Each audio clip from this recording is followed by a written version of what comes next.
Families come in all shapes and sizes, but there are millions of children around the world that don't have a family, that have never known what it's like to have parents to call your own and a home to call your own. November, as we have mentioned, is National Adoption Month, and this morning we're introducing you to a local couple that knows firsthand how fulfilling adoption can be.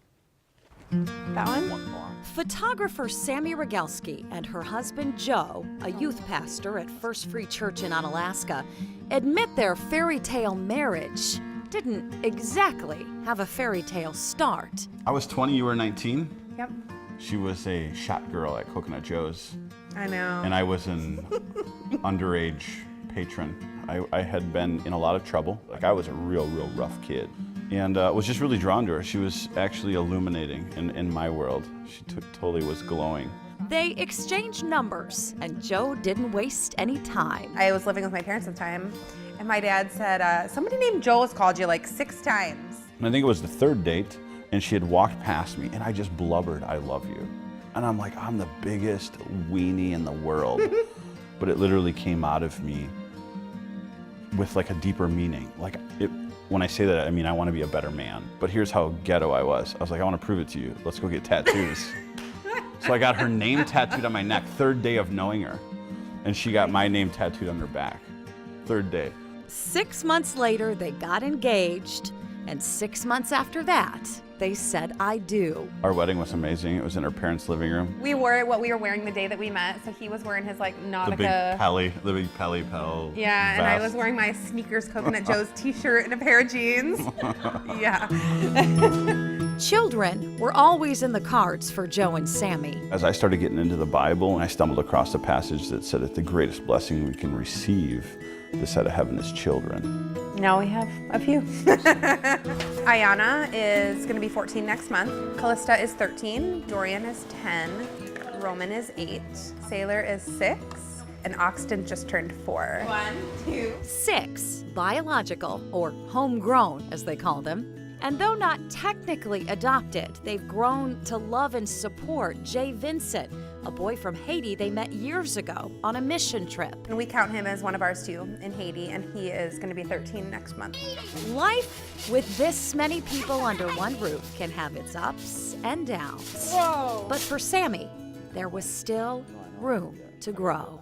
I always, since I was young, wanted to have a child with Down syndrome. 2 years ago, she started looking at the profiles of special needs orphans online. You know, I'd text him a picture like, look at this one. This one's really cute. You know, you ready yet?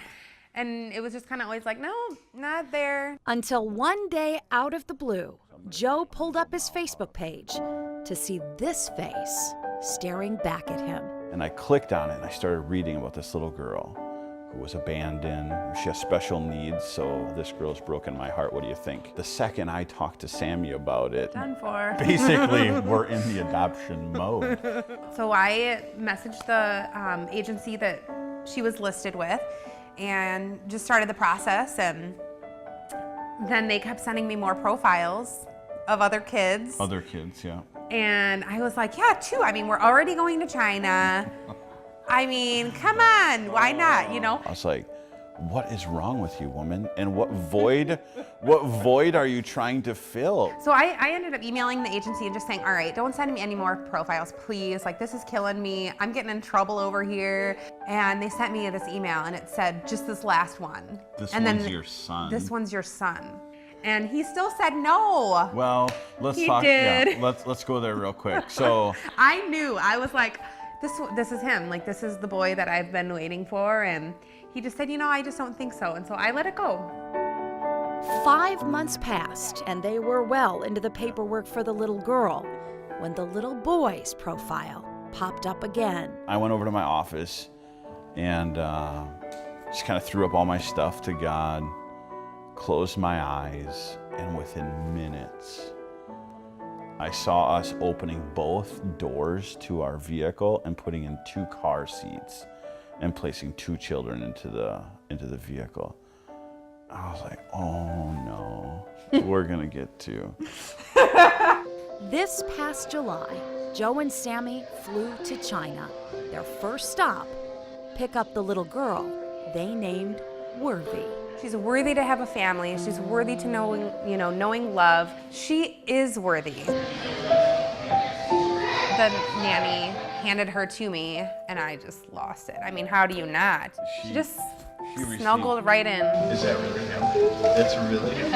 And 1 week later, they flew to get their son, Gospel. I'm like, that's him. There he is. I was like, no, I don't. She's like, that's him. And I dropped down on my knee in my Hot Wheels, and he just bear hugs me. Like, bear hugs me. And Sammy's losing it over my shoulder.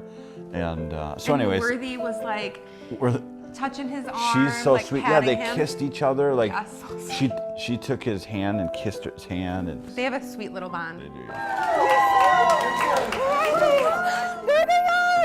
The airport, though, is the moment where you're like, okay, this is real. You're on your home soil. You got your entire family. And we get to go home. That was when it felt like something was ending and something was beginning. And then you're like, oh my Yeah. crackers. When We loading 'em have up. 8 kids at our house now. They aren't shy about sharing there are challenges with adoption Amen. and raising 2 children with Down syndrome. It's like everything else, though. You know, you can look at that and the scales are just so tipped the other way, because you look at Gospel and Worthy and you forget almost instantly what their life was like for the last 5 years. Good job, Gospel. And you realize what that little sacrifice has actually amounted to in their world. And like the joy that brings our whole home is absolutely priceless in comparison. Go Worthy.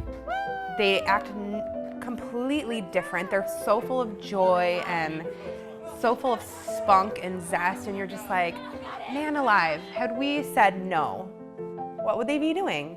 When he said, whoa, I love you for the first time yesterday, and you're just like, it just can't get better than that. I mean, we are mom and dad, like that's what they know, and it's just amazing. Find anybody that has adopted, and go spend 5 minutes at their house and see it in action. See, it's beautiful. It really is.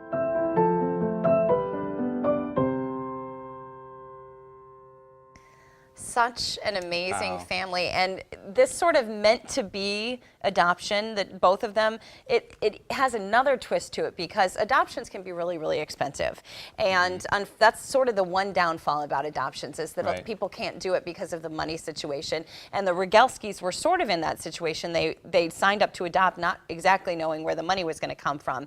The day after they agreed to adopt Gospel, their boy, they got a phone call from a local family in town, a couple that said, we always wanted to have a big family and we never really did, and so we feel like the way that we can contribute to having a big family is by helping other people have a big family, and we want to pay for your entire adoption. Wow. About $60,000. And the even more amazing thing is that this couple wanted to remain anonymous. So we don't know who it is, but somebody made That's this amazing. adoption happen Wow. for them. And so what a just blessing all Yeah. around.